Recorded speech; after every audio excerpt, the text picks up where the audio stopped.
What's up, guys? What's up? Welcome to the channel. Welcome back. Where we ride wolf. Hello. It's type of morning. What's up, guys? We're back to the channel. We're back here, about to deliver this load of shingles we brought up from Missouri last week. That's what took us home. So we're about to deliver that, and got it on strap. Got the paperwork already checked in. There it is, the load. So sorry for all the shaking, but I'm doing this on my hand. But yeah, so let's unstrap, deliver this, and we'll get the day going. First drop off, then go pick up our next load. Just wanted to show you this in case you guys didn't notice. But when you're strapping shingles, you're a newbie. Unless you want to do 2 straps per pallet. Need that paper sheet? You want to turn one over so you can strap it properly. All right, so let's get our paperwork down here while he finishes unloading. Forgot to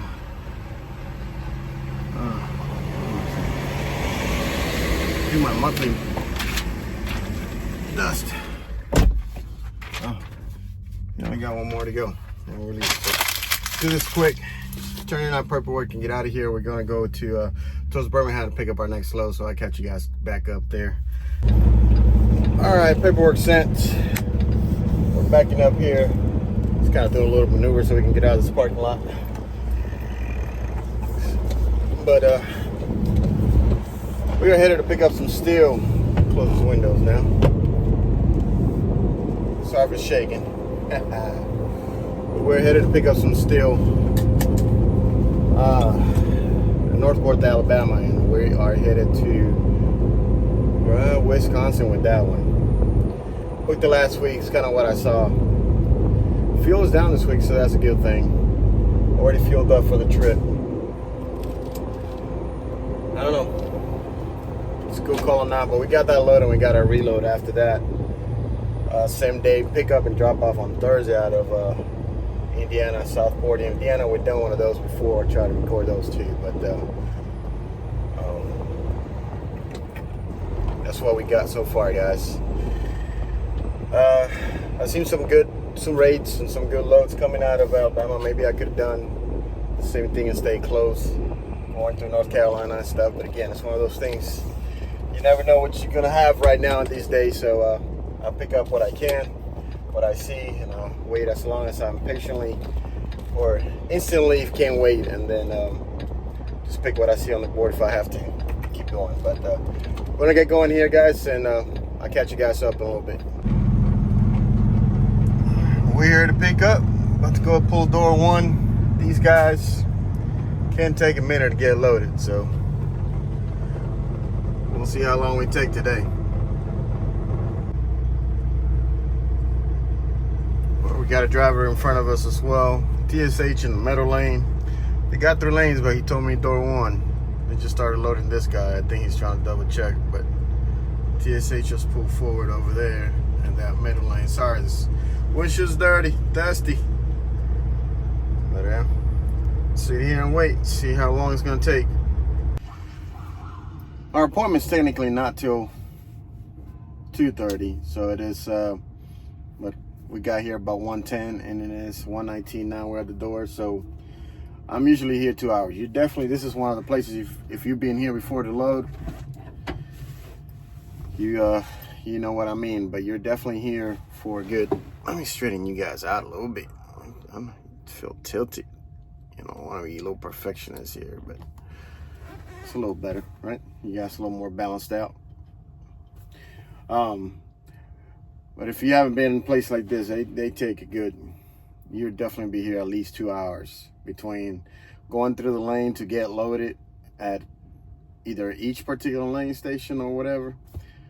Then you got, secure at the back, and you got to throw your tarps. Sometimes, depending on the load, they may ask you to put plastic over before you throw your tarps. So just a little annoying.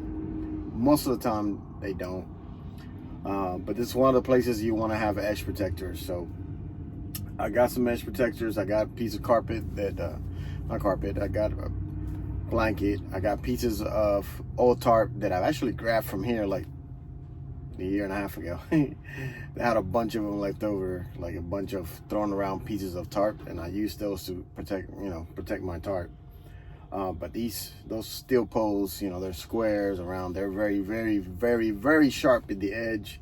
It will fuck up your tarp so quickly. So what I'm gonna do is I bought some carpets for my stake pipe stakes to put around them for some poles that we did several weeks back. And I have them still like taped. I'm gonna cut that tape up, and I'm gonna use those also as edge protectors. Those gonna be a little rough, a little better to protect the tarps from getting tore up. I'm gonna use my 4-foot tarps on these.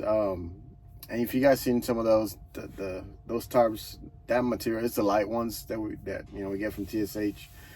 They're light for sure. 4-foot tarp, they're quick in and out, but the stitching sucks. So at the end, the stitching at the end, if you get a lot of wind, it starts popping, which is, if you have seen any other videos with those blue ones, you see the end all messed up and coming apart. It's because the wind, if it flaps in any way, the wind catches it, it starts breaking. Those edges just break apart. So they suck for that reason, but I'm still using them. As a matter of fact, the first time that I had an issue with them was on my first trip to California when we first started, and I dropped them off at the storage. I only kept my 8 and my 6, and I left those in storage. The second one was brand new. Now they're both semi-toe up because I've used the wind. I've caught it or flops, a bungee come loose, and they just start flapping a little bit in one end, and then that stitching just comes apart real fast. So got rid of them. Don't use them. Not saying I don't recommend them. Maybe if you buy your own, you're gonna pay about the same price. If you can't buy your own, I plan to replace those eventually with the 4-foot tarps as well. But the light duties, get another one, hopefully a little better material. I thought about going heavy duty, even though I know they're gonna be a little heavier, but may last longer. But we'll see. Right now I'm still using them, man. It's not time to spend money. While we're waiting, we did some work on the truck this weekend. If you saw my community post from earlier this week, posted, had a battery issue. Excuse me. I knew I was having a battery issue last week where, the truck wasn't staying on, or was barely turning on. Like, it was right at 12 volts in the morning, and basically the truck's just been off like maybe 6 hours because I've kept it on until I feel like I'm going to sleep, and then I turn it off and just use my APU. Already in the morning, I will come turn it on. Like, I turn everything on, I unplug. The only thing that I've left plugged, of course, the fridge is running, and I have a front camera facing, plugged up here, camera that kind of does time lapse after it's parked. The truck's parked for a while, automatically goes to a time lapse. But between that and the fridge is the only thing that's plugged in. Maybe my phone charger overnight, just to make sure my phone is charged. Most of the time, my phone was charged before. I kind of turn off the truck and I just unplug it. But I would come and turn on in the morning, and either with beeping, like the inverter would start beeping, which I started turning that off too, so that way there was nothing that was taking any type of power back there. But I would turn it on, and the whole, like, it would do the whining, everything, all the power would go off, and then it'll luckily just kind of and start. But definitely barely had enough power to do the cold crank. So this weekend I bought a battery tester at Harbor Freight. It's under the cap, so I can't show you right now, maybe later in the video. But I bought a battery tester, and after we changed the depth filter, which is a video you should have seen before that. If not, I'll try to put a link on it. If not, you can see it after you watch this one, if you're interested in seeing what that is. My wire, taking it off because I didn't give it that head. They didn't bite the right size wrench for it, but I was able to get it off and put another one on with what I had. You guys will see that. Go check out the video if you're interested. But we changed the depth filter, and then we took the battery cover. I didn't record that part, but we took the battery cover here on the driver's side seats, the steps, to take them apart, and I unplugged. I cleaned it up. It was pretty nasty as far as like a lot of black grime and grease in some of the poles, so I kind of cleaned that off as best as I could at the moment what I had, and then I Had the power off to the truck already for the weekend in order to prevent any possible issues as far as not starting and having to jump start it again, because I've had to do that the last 2 weekends for leaving it, the battery's kind of running. But even though I started it for a few minutes, that still didn't help. If I didn't start it on Sunday, I did start it last Sunday. I started it for a few minutes and then I turned it off, thought it was fine, and woke up, which has worked fine before, but woke up Monday morning, get ready to leave, and didn't want to start. So yeah, and then I'm having to jump out in my car, which takes longer to do, if you guys know the drill. But anyway, I tested each battery, and the first 3 from left to right, so from the front of the truck to the back of the truck, I have 4 batteries right here, and the first 3 checked good. They were all good batteries, good cranks, still 97. One of them had 97 life, the other one still had 100 life. But the last one at the corner, which is where the inverter's plugged into, they had no life, 0 life. And even though it was reading 12 volt at the moment, probably because it was charged and I turned it off, the power off. But it was bad. It was a bad battery, had no life in it. So couldn't even save it. So I took that one out. Honestly, I went to probably not the best place. I didn't buy the best battery at all, trying to save money. I don't have the money to kind of spend, $300-400 on a very good, 4 or 5 year warranty battery. So I didn't. I went to Sam's. Used my Sam's car and bought a commercial, same battery with 12, year warranty on it, and put that one on there. But it was versus $250 to above, I only paid $140. So saved myself a little bit of real money. I may have to replace that battery sooner for sure. I'll keep an eye on it, but it's what I needed for now to keep going and get through this. But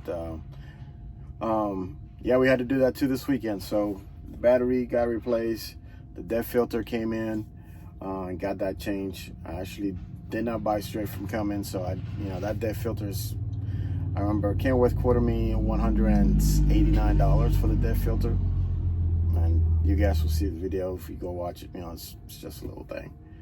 It's just ridiculous. I think that's completely ridiculous how much it costs. I think they charge us more for making that plastic cap than it is for the actual filters. And they charge us for that plastic, which I don't understand. Again, I said it on that video and I'll say it again.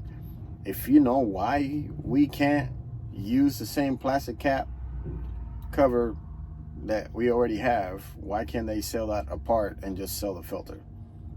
Because all we need is really the filter and the little boot that where it holds the DEF while it's going through the filter. That's really all I need. The cap cover is such a hard plastic, it should definitely last for a long time. And that should be a part that we can order or buy separately. So, because that filter is not,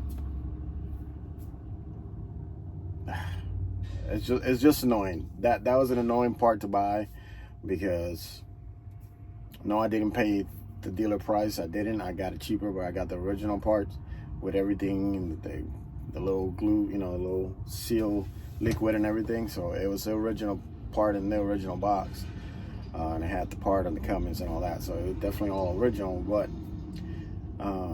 so I bought it for half the price. So as long as you're a little less than half the price, actually.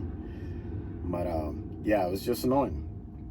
It's annoying that you have to replace the whole thing, and it has that cover too. I don't think it's necessary. But if you guys know any better, please let me know below and comment. See, I'm not a full-time mechanic. It's just looking at it didn't make sense. It's like your fuel filter.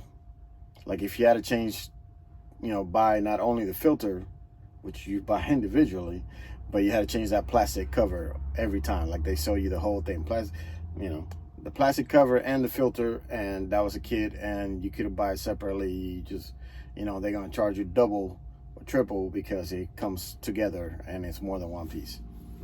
Like the plastic's just there to cover it. There's no reason having to have that every single time. My opinion. Again, if you know a reason, let me know below. If you're a Cummins mechanic, let me know below why that DEF filter has to come in that whole size kit and being charged, almost $200. Well, what you need is the actual filter. Just to show you real quick, we're not getting exact the same thing because every truck gets ordered different, but you see those edges? Those edges are super sharp, guys. So if you're loading any type of these steel bars anywhere, you want to make sure that you use edge protectors, because these suckers would tear up your tarps. Yeah, I'm zooming in. See, those things are sharp. You can cut yourself. I've actually got cuts just tarping, putting my hands around that with gloves. So my gloves has gone tore up. So make sure you use edge protectors so your tarps are going to get tore up, especially if the load sticks all the way outside your trailer, which I've had some of those. Yeah,